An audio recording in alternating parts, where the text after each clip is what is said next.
Je suis de retour dans mon état d'origine, le Maryland, et le printemps est enfin arrivé. Les arbres sont vêtus de matins de vin préférés, puis les oiseaux chantent à tue-tête partout où je vais. Peut-être qu'ici, dans ce décor luxuriant, c'est le bon moment puis le bon endroit pour jeter un coup d'œil rapide au magnifique peuple de Dieu de la fin des temps.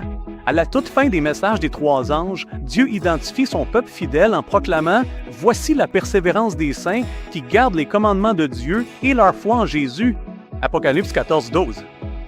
Dans ce bref guide sur les prophéties bibliques, examinons aujourd'hui la question suivante. Qui sont les saints? Bienvenue dans ce guide concis et clair des prophéties bibliques. Voyage autour du monde avec moi alors qu'on explore ensemble des prophéties transformatrices tirées de la sainte parole de Dieu.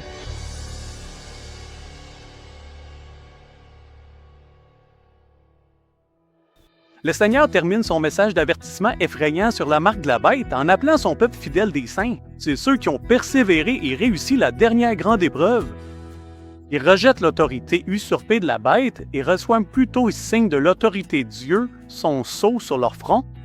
Le mot « saint » n'est pas toujours bien compris. Il ne veut pas dire parfait ou prêt pour la translation. Au contraire, cela signifie mis à part, spécial, réservé pour Dieu. C'est une excellente description du vrai peuple de Dieu. Ils sont séparés du reste du monde, rejetant la voie large et demeurant fidèles à la parole de Dieu et à leur foi en lui. Le peuple de Dieu à la fin des temps. Ce peuple le craint dans le sens le plus noble du terme. Ils l'aiment, le révèrent, lui obéissent et le glorifient. Ils l'adorent selon la Bible comme créateur et maître de ce monde. Sortis des églises déchues, ils ont été rassemblés dans le troupeau du Christ. Ce peuple mis à part rejette toute autorité, sauf celle de Dieu, malgré les risques pour leur vie. Selon le Seigneur, ces saints manifestent deux caractéristiques très précises. Premièrement, ils gardent les commandements de Dieu et deuxièmement, ils gardent la foi de Jésus. Comme nous l'ont déjà vu, garder les commandements de Dieu n'est pas toujours aussi courant qu'on aurait pu le croire.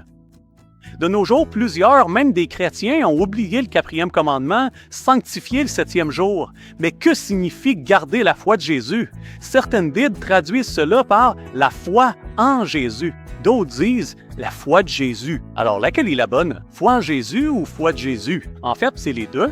Avoir foi en Jésus, c'est avoir confiance en lui et en son amour, sa puissance, son pardon et ultimement en son salut. Cette foi nous donne de l'espoir pour l'avenir. La foi de Jésus, par contre, signifie avoir la même foi que Jésus avait. C'est une confiance aimante en Dieu et un abandon total à lui.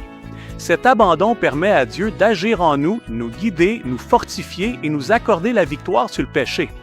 Comme Jésus dépendait de son Père pour vivre une vie pieuse, nous aussi, ces saints, dépendons de notre Père céleste pour nous faire traverser.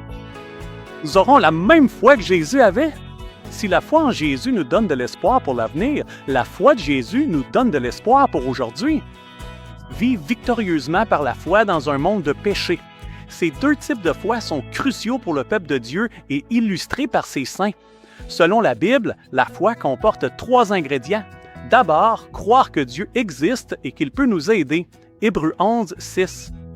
La seconde est la confiance que Dieu nous aime vraiment et qu'il est disposé, capable et désireux d'utiliser sa toute-puissance pour nous aider, même nous, Luc 5:12-13. Et le troisième ingrédient est la confiance que nous laissons Dieu nous aider. 1 Jean 3:21-22. Ce dernier point est souvent le plus difficile.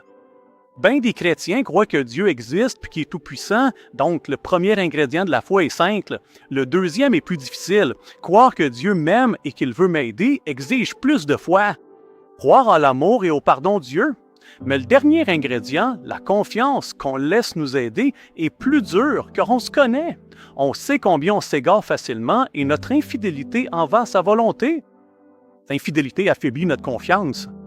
C'est pour ça que l'apôtre Jean proclame « Bien-aimés, si notre cœur ne nous condamne pas, nous avons de l'assurance devant Dieu, et quoi que nous demandions, nous le recevons de lui, parce que nous gardons ses commandements et que nous faisons ce qui lui est agréable. » 1 Jean 3:21-22.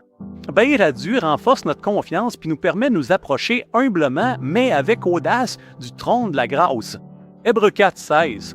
On dit souvent que Dieu répond aux prières de 3 façons, oui, non et attends. Mais il y a une 4e façon pour Dieu de répondre à nos prières. Parfois, il s'écrit simplement « Ah, si seulement je pouvais ». Dieu veut vraiment répondre à nos prières.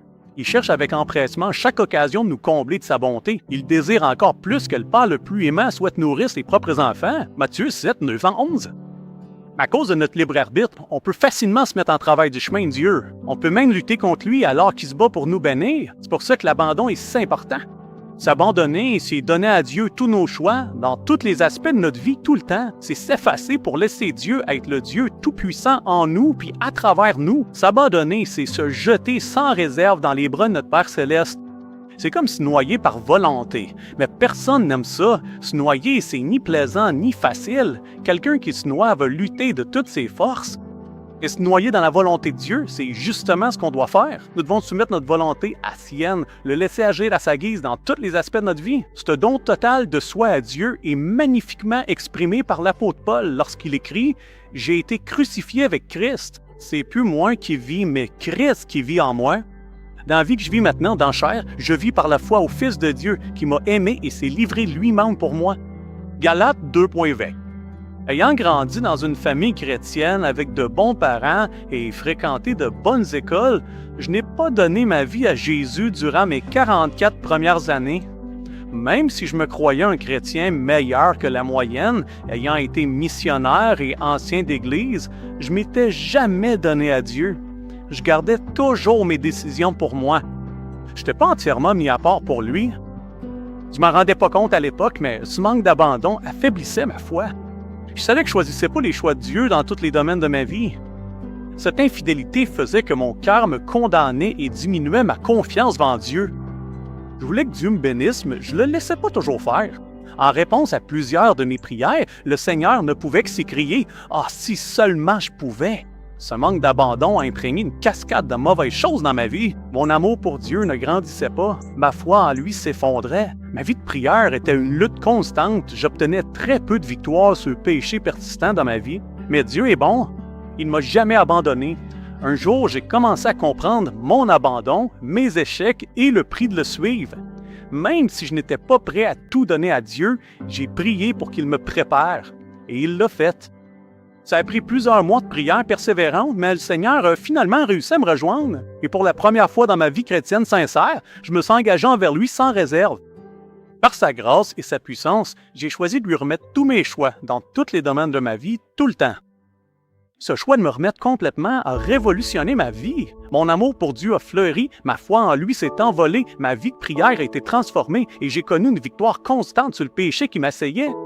Pour la première fois, j'ai expérimenté la vraie puissance de Dieu dans un âme qui s'efface et le laisse être le Dieu Tout-Puissant. Pour la première fois de ma vie, j'ai compris la promesse de Dieu dans l'Épître de Jacques. « Soumettez-vous donc à Dieu, résistez au diable, et il fuira loin de vous. » Jacques 4,7. D'après mon expérience personnelle, je peux vous dire que résister au diable ne fonctionne qu'après s'être soumis à Dieu. Essayer de résister au diable sans se soumettre totalement ne fait que l'encourager à continuer ses attaques.